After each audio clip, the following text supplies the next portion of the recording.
For what? For your ass at home to sit there and tell me that, oh, I beat the case? Fuck your mothers. You don't understand what I've been through. You don't understand what I went through. And I still go through this every single day. Not you and not her. I got fucked. Put your eyes down before I take them out. When I need to interrogate somebody, let's say I caught a terrorist, I need to interrogate you. I strip you off your clothes, you're standing there naked. Hey, all of the guys that hit me up about this whole pedophile shit look like pedophiles. Bunch of crazy hillbilly looking motherfuckers. But if you don't accept me as the fucking hero, I'll come back as the villain any fucking day. And the second we gave freedom to women, what did they do? They got on social media and got naked. I'm a very fucking dangerous motherfucker.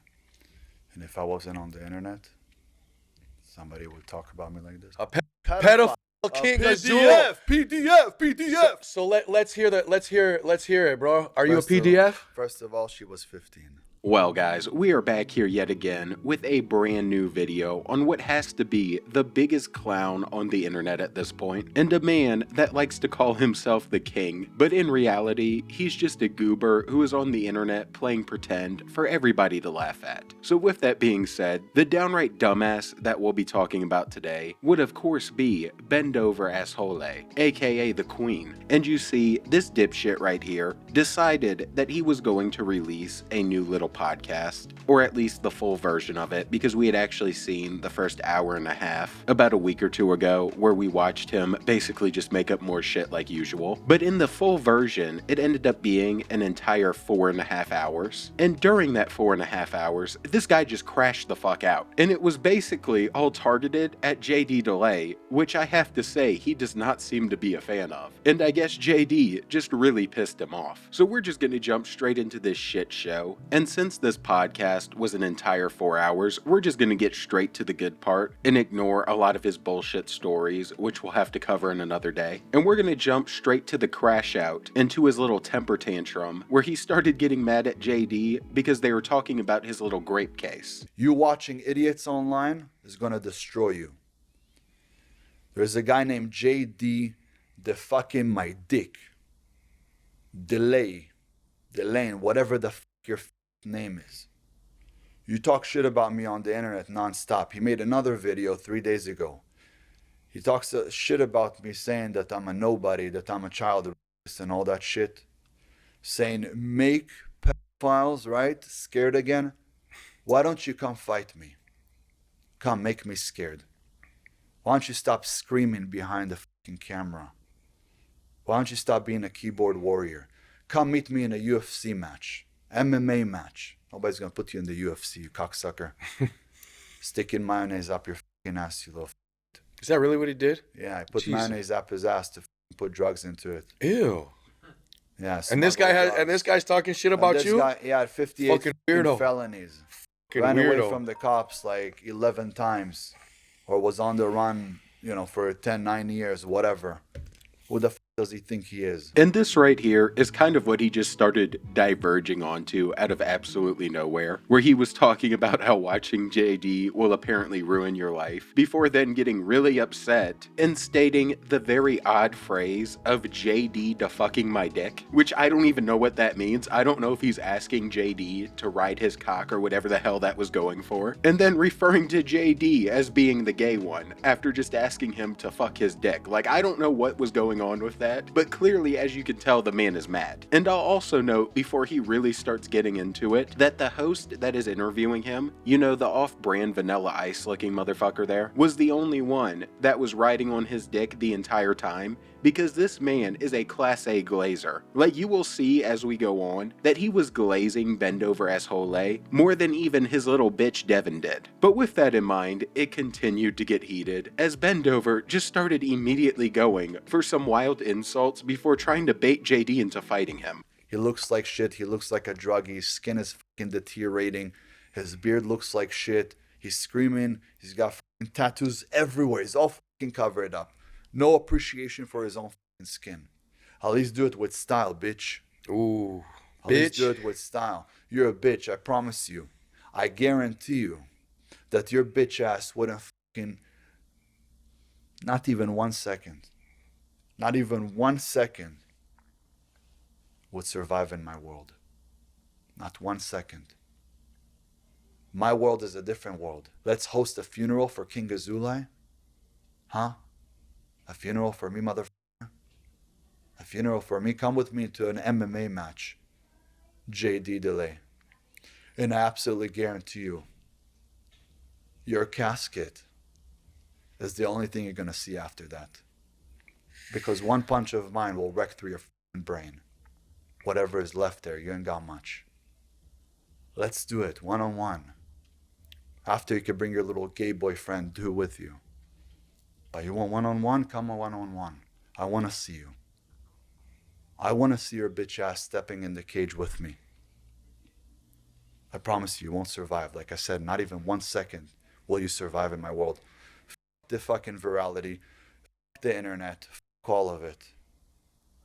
I want to strip you of your fucking health in the ring. Real life, not the internet. Man, if this goofy ass motherfucker right here doesn't just shut up and let this goober keep going on about how he's gonna strip JD of his life. He came in there talking about real life, not the internet. Like he's trying to be a part of it or something. And you have to love how at the beginning, when Azoulay is going on this rant about how his tattoos are all over and they're shitty, he then realizes when he looks down at his arm that he has his own tattoos. So he had to make a quick adjustment and talk about how you have to do it with grace and style, and it's all just so goofy. And the goofiest part about it is, we all know damn well that there's not going to be a fight, considering that this guy was supposed to fight Ali like a year ago, and Ali is an old man, so there's no way in hell that he's going to be taking a chance with somebody that might be a little bit younger. I'm not saying he's a whole lot younger, but he's at least a little bit younger than Ali, and is probably more capable than Ali's goofy ass. So we all know that if he's scared of Ali, there ain't no way this shit is happening. And it just continued to go on as he sat there trying to look hard, getting mad as hell at his own words. And as little old Vanilla Ice there is just glazing away, just slobbering on that shit. Not the internet. I'll strip you off of your fucking health in an MMA match. And I know you got nothing to say to that. You're just gonna go run your mouth like a little bitch that we know that you are. Bitch ass. Come fight me. Come fight me. Fuck everybody. Fuck the internet. Fuck being viral. Fuck being famous. I'm not here to be famous. I'm here to make a statement. And if you'll make another video about me, you're just a bitch. But if you'll come fight me, you're a real man. I'll shake your hand after that. If you won't die. And bro, I'm not gonna lie, bro. That was fucking epic right there, bro. Like, I don't remember asking you a goddamn thing. we're gonna cut this where I'm talking, but bro, that was bro. I want to end the fucking interview at that. The way you said that, bro. The way you fucking said that. Come fucking fight me, bro. The way, bro, you could feel it in your eyes, bro. You could fucking feel the fucking tension, bro. I can see it still, bro. That guy really pissed you off with what he said, huh, bro? Yeah. Fuck. Is this guy fucking coming in his pants right now? With those long, drawn-out moans that he threw in there at the end? Fuck. There is no way that got him this hyped. Hearing this goober talking about come fight me, and at the end I'll shake your hand if you don't die. Like, this just has to be some of the dumbest shit that I've ever seen. I think Ben gave this guy a hard on as he just sat there saying bro every other word and going wild. And after this, it just continues to get more wild because Ben actually starts to get really pissed off and he actually starts to yell a little bit as we see him get more mad than I think we ever have before. For what? For your ass at home to sit there and tell me that, oh, I beat the case? Fuck your mothers. You don't understand what I've been through. You don't understand what I went through. And I still go through this every single day. I got fucked. Not you and not her. I got fucked. And if you're a man at home watching this, you better know a woman will fucking make you and will fucking break you. She will destroy your life. You just give her the opportunity. Just to get away from something like her fucking parents. she's willing to put us away. So you at home watching me, telling me that I'm the bad guy? Listen, I came in as the fucking hero. I came to save your ass. I came to teach you a fucking lesson.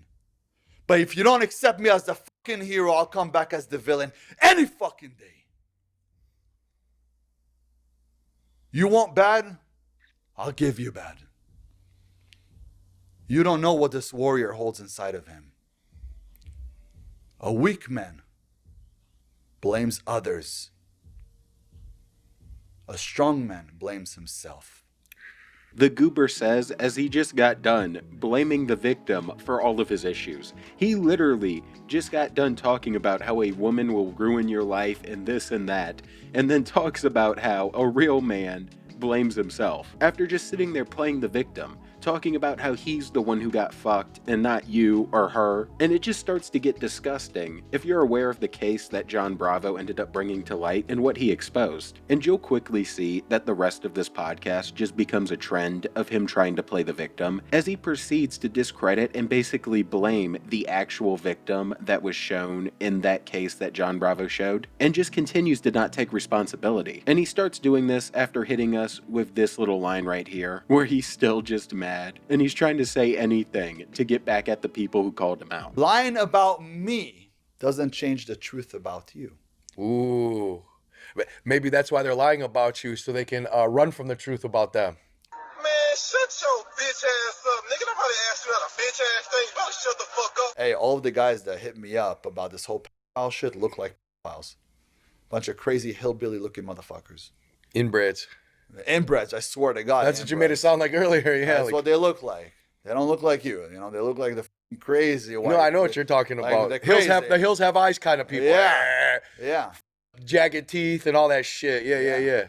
You have to understand, the strong men, they chase a purpose, not a rumor. And strong men also actually take responsibility for their past and their terrible past actions, instead of blaming everybody but themselves and even blaming the person who seems to have been harmed by those actions. And this is also going to sound crazy, but I think I dislike this podcast host almost as much as I dislike good old Bendover. Like, the only person who's going to have crooked teeth is going to be this man after taking those headshots from Ben with all the glazing he's doing. This is just crazy. But getting back on topic, Bendover then continued and proceeded to basically paint a very negative picture about H and just basically shit-talked her character and discredited her as much as he could. She started asking everybody to sleep with her. And then she got super wild, took off her clothes, jumped in the pool, came up, went inside my house, jumped on my parents' bed, on the couches, everywhere, from like room to room, jumping around. So I brought Paulina to help me get her out. And asked her, hey, can you get her out of the house? She's fucking wetting the house.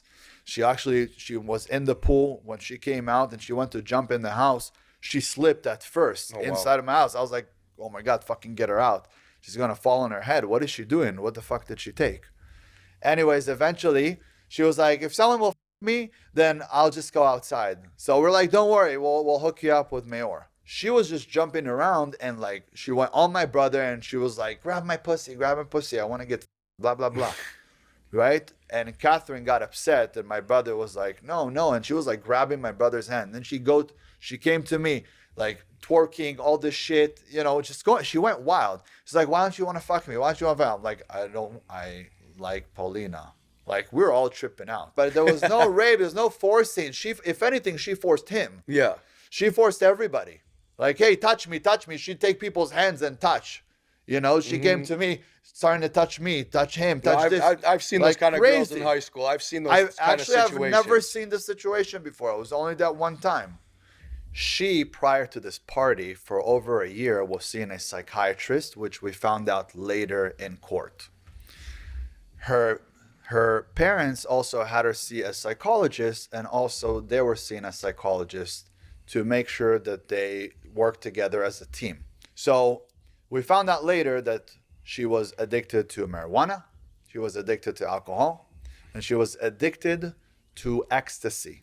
At 15 years old. At 15 years old, and this started a year and something prior to that. So her developmental years, she was a little scrambled and fried. Yes. Okay. She would get into fights with them at school. She was doing drugs. She was sleeping around with older men. And yeah, we're just gonna stop him there, because even though he just keeps going and going, it's honestly just disgusting, and I can't believe he got to the point to where he even said that actually she was the one forcing herself onto other people, which is just horseshit in its own. And this guy just doesn't know when to fucking stop. But on top of that, he then took it to another level and proceeded to tell this sob story about how he couldn't have relations with other women and couldn't get hard, and how this scarred him and gave him PTSD. And I am not joking, just listen to this shit. You know what's crazy is that after that happened, like I had to tell women all the time of this that happened, and I said, you know, I need to practice with you before I even get hard the first time. And it took me some years to get over it. And the first time that I would be with a girl, I wouldn't be able to get it up. No way. Crazy. Just PTSD. And I would tell them, I need you to show me that you love me.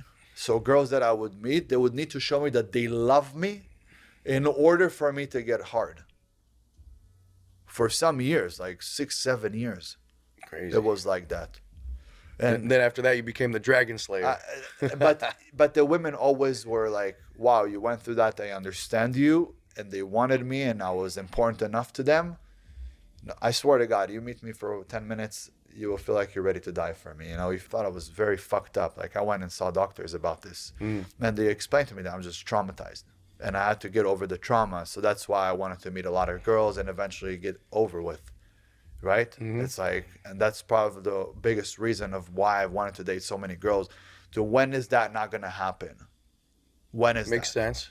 And I'm telling you, I've also tried like taking fucking Viagra and Cialis and shit. It doesn't matter. Because it's all mental. Even that medication's not going to work. Doesn't, nothing. And you know what? It probably was actually all mentally, because in reality, he's mentally attracted to men, with how he was talking about JD earlier, wanting him to bounce on his cock. And this is just where we're going to end this one for today, because this was a very long podcast, and I've got like another 30 minutes of footage of just stupid shit that this guy was saying. But this was just really the peak and the top of it. But with that said, if you enjoyed, please drop a sub and a like and join the Saints Mafia, where we flame all of these just douchebags.